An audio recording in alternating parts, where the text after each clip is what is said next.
মানুষের একটু সমস্যা হয়, শিক্ষার্থীদের পড়াশোনায় একটু বিঘ্ন হতে পারে, মানুষের কাছে যেন ভুল মেসেজটা না যায়, জনসাধারণের ক্ষতি হতে পারে।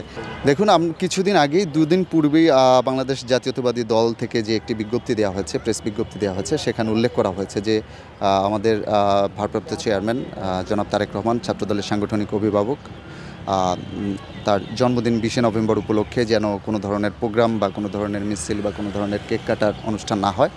এটার একটাই মূল কারণ, সেটা হচ্ছে যে আসলে আমরা দেখা যাচ্ছে কি বিভিন্ন সময়ে লোকাল পর্যায়ে হোক, বিভিন্ন জায়গায় অতি উৎসাহী হয়, কেউ কেউ এমন কিছু প্রোগ্রাম করে যার জন্য অনেক সময় হয় কি মানুষের একটু সমস্যা হয়, শিক্ষার্থীদের পড়াশোনায় একটু বিঘ্ন হতে পারে, বা যে কোনো অতি উৎসাহী প্রোগ্রামের কারণে জনসাধারণের ক্ষতি হতে পারে।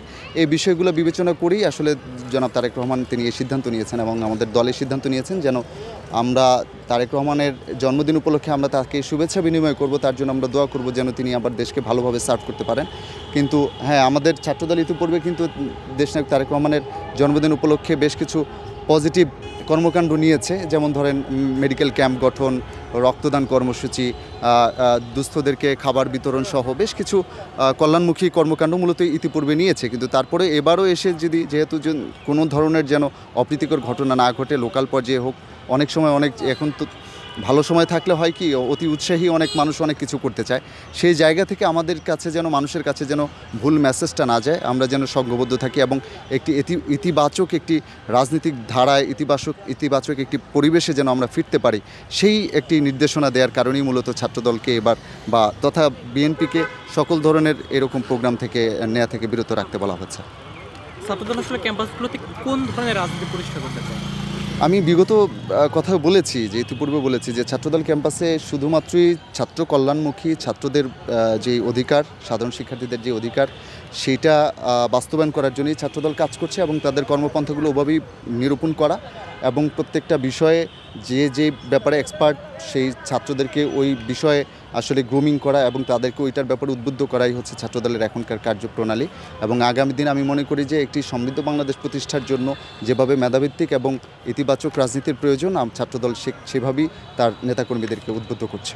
ছাত্র রাজনীতি আমার কাছে মনে হয়েছে যে বিশেষ করে ছাত্র রাজনীতি যার জন্য হওয়া উচিত, যাদের জন্য হওয়া উচিত, ঠিক তাদের জন্য কাজ করা। বিশেষ করে আমি যদি একদম এক বাক্যেই বলি, ছাত্র রাজনীতি বিষয় হচ্ছে যে ছাত্রদেরকে নিয়ে, শিক্ষার্থীদের নিয়ে ক্যাম্পাস ভিত্তিক যে শিক্ষার্থীদের বেসিক যে দাবি দেওয়াগুলো, শিক্ষার্থীদের সামনের দিকে তাদের ক্যারিয়ারকে আরও ফ্লারিশ করার ক্ষেত্রে যেই কাজগুলো করা প্রয়োজন, ছাত্র রাজনীতির ক্ষেত্রে আমার মনে হচ্ছে যে সেই জিনিসগুলোর দিকেই মনোনিবেশ করাই হচ্ছে আমাদের মূল লক্ষ্য।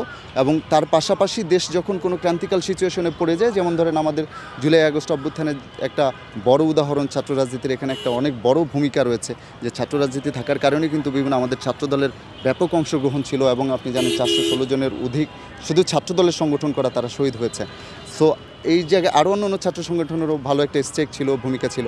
তো আমার কাছে মনে হয়েছে যে ছাত্র শিক্ষার্থীদের অধিকার বাস্তবায়নের পাশাপাশি দেশের সার্বিক পরিস্থিতি, স্বাধীনতা, সার্বভৌমত্ব রক্ষার ক্ষেত্রে ছাত্রদের একটি বড় ভূমিকা থাকে এবং সেটার জন্য আমাদের মনে হয় দেশও উপকৃত হবে আগামীতে।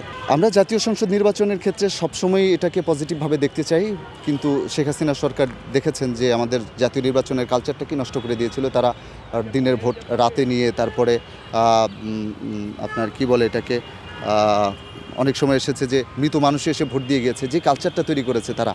হ্যাঁ, তো এই জিনিসটা থেকে আমাদের বের হয়ে যে আসা, অথবা বিনা ভোটের তারা নির্বাচিত হয়েছে। আপনি জানেন যে 153টি আসনে তারা বিনা ভোটের 14তে নির্বাচিত হয়েছিল। তো এই কালচারটা শেখ হাসিনা তৈরি করেছেন। আমরা আগামী দিনে চাচ্ছি যে যেহেতু স্বৈরাচার নেই বাংলাদেশে, আমরা একটি সুন্দর সাম্য মানবিক বাংলাদেশ বিনির্মাণের জন্য আমাদের যেরকম একটি নির্বাচিত সরকার প্রয়োজন বাংলাদেশের সমৃদ্ধির জন্য, সার্বিক আর্থিক উন্নতি সহ সামগ্রিক বিষয় নিয়ে, তো সেই দিক থেকে আমরা মনে করি যে একটি গণতান্ত্রিক উপায়ে একটি নির্বাচনের কোনো বিকল্প নেই, একটি সুষ্ঠু এবং গ্রহণযোগ্যমূলক নির্বাচনের কোনোই বিকল্প নেই আগামী দিনে বাংলাদেশের সমৃদ্ধি এবং উন্নতির জন্য এবং সুষ্ঠু পরিবেশ বজায় রাখার জন্য।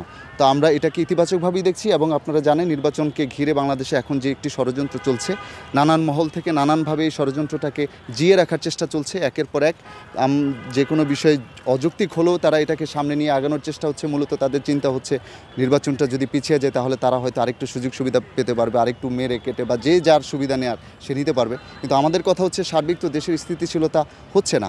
সো দেশের স্থিতিশীলতার জন্য হোক, আমাদের দেশের ভবিষ্যৎ এখন স্বাধীনতা সার্বভৌমত্বের জন্য হোক, আমাদের জন্য একটি গণতান্ত্রিক এবং অংশগ্রহণমূলক নির্বাচন, সুষ্ঠু নির্বাচনের খুবই প্রয়োজন। এবং আমরা আশা করছি যে আগামী যে ডক্টর ইউনূস সরকার যেভাবে প্রতিশ্রুতি দিয়েছেন, আগামী ফেব্রুয়ারিতে যে আসন্ন নির্বাচন রয়েছে, এই নির্বাচনটি আমরা মনে করি যে যথোপযুক্ত সময় হবে এবং সঠিক পরিবেশে, সুষ্ঠু পরিবেশেই হবে এবং সারা দেশের মানুষ সেই নির্বাচনে স্বতঃস্ফূর্তভাবে অংশগ্রহণ করবে।